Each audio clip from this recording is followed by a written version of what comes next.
Kalau lu nggak take part dalam disrupsi ini dalam 5 sampai ya mungkin 6 tahun ke depan, hidup lu akan ketinggalan berantakan. Jadi anggap 5 tahun ini yang gue sebut itu sebagai persiapan lu untuk naik kelas sosial. Karena udah nggak akan ada lagi waktunya. Percaya gue, tidak akan ada lagi waktunya. Ini cuma sekali dalam seumur hidup. Kesempatannya sekali seumur hidup. Kalau Bill Gates waktu itu bikin Microsoft, dia bikinnya sekarang, nggak akan laku. Larry Ellison bikin database seperti Oracle sekarang, dia nggak akan laku. Amazon bikin seperti sekarang juga, dia nggak akan laku. Itu cuma kesempatan sekali seumur hidup. Bahkan gue, kalau lu pikir ya, dengan bisnis sebanyak gue, dengan uang sebanyak gue sekarang, gue itu selalu mikir setiap hari, apakah gue udah lakukan yang terbaik hari ini? Apakah gue itu udah kerja yang maksimal untuk 5 tahun ke depan, untuk persiapan transisi ini? Dan lu yang masih malas-malasan mikir, nggak ada, gue santai-santai aja. Enggak, ini bukan saatnya untuk santai-santai. Gue setiap hari mikir, apakah gue kurang kerja keras? Ya, apa yang gue bisa lakukan lebih baik? Gue analisa step-stepnya, apakah wise gue taruh uang di sini? Apakah bagus hari ini gue kerjain ini? Apakah kemarin udah gue kerjakan semua yang bisa gue lakukan? Apakah gue perlu tidur 8 jam sehari? Apakah bisa di 7 jam? Apakah dengan 1 jam itu bisa bikin hidup gue lebih efisien dalam bekerja? Itu yang gue pikirin setiap hari. Di saat lu mulai punya yang gue sebut namanya self accountability, lu ngerasa semua di dunia itu salah lu akan jadi manusia yang berbeda. Contoh, karyawan nipu, salah siapa? Salah lu. Tapi kan dia yang nipu. Enggak, lu gak bikin SOP yang bagus, ya.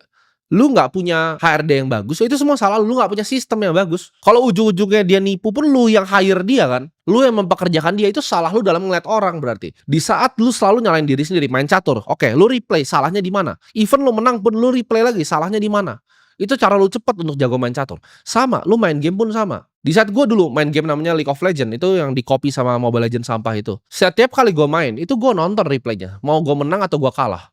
Pasti ada hal yang gue bisa lakukan sedikit lebih baik. Gue gak pernah nyalain, timnya cupu, ini cupu. Enggak. Gue salahin diri gue bisa lebih baik di mana. Makanya gue jadi tambah jago terus. Karena gue melakukan yang namanya self accountability. Gue cuma salahin diri gue. Gue miskin ya salah gue. Ya, jangan salahin pemerintah, jangan salahin orang lain. Enggak, salah lu doang yang bego. Lu malas, bego, dan arogan, selesai.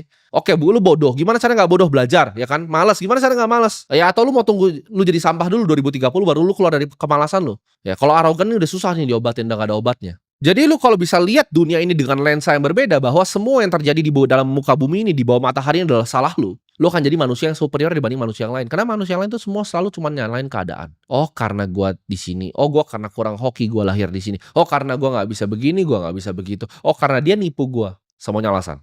Anggaplah kayak lu suka tidur siang gitu kan, lu main TikTok, scrolling cewek, terus lu tidur siang.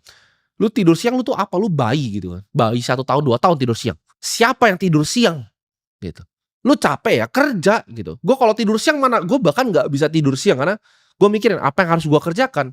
Gue kalau Tuhan kasih gue untuk bisa nggak tidur, gue pun pilih untuk nggak tidur karena sebelum tidur pun yang gue pikirin adalah apa yang bisa gue kerjain ya, apa yang bisa gue kerjain lebih baik. Karena ini yang gue pikirin 2030-nya akan terjadi hal yang luar biasa. Gitu. Kalau gue nggak persiapkan dengan baik, gue nggak bekerja sekuat tenaga, gue 10 tahun kerja 1 hari pun skip itu nggak ada. 1 hari pun mau lu bilang gue, lu harus nggak pernah ada 1 hari di mana gue skip nggak kerja. Untuk lu survive ya lu jangan kira dunia ini seperti apa yang lu kira ya. Ini beda nih, ada konstruk sosial. Jadi gue bagi manusia ini ada 2 topeng, ada konstruk sosial, ada binatangnya, ada hewannya. Dunia ini adalah hutan rimba. Antara lu berburu atau lu diburu, antara lu hunt atau lu get hunted. Jadi nggak ada di tengah. Jangan lu campurin nih konstruk sosialnya, orang saling menolong, tolong menolong, ini nggak ada. Ini hutan rimba.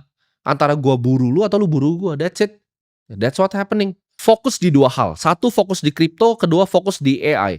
Lu fokus di sini, hidup lu akan selamat. Lu nggak fokus di sini, lu akan digantikan sama 2 ini. Ini yang akan jadi tangganya gitu. Kripto ini akan jadi tangganya untuk lu nanti naik ketika hal-hal terjadi yang jelek itu datang di dunia ini. Jadikan tahun 2025 nih tahun dimana lu ingat seumur hidup. Kenapa? Karena kalau lu nggak mainnya tahun ini, ya lu nggak ambil kesempatan satu dalam 100 tahun ini, ya dalam beberapa generasi gue sebutin tadi, fokus ya selama 365 hari ke depan ya, dari hari ini. Fokus, cari uang sebanyak-banyaknya, pelajarin tentang kripto sedalam-dalamnya, beli Bitcoin sebanyak-banyaknya, dan selamatkan keluarga lu dari hyperinflasi. Jangan mau ya jadi orang yang nanti cucu lu lihat lu sebagai kakek lu, bahkan anak lu sendiri ngeliat lu tuh malu ya punya bapak kayak lu.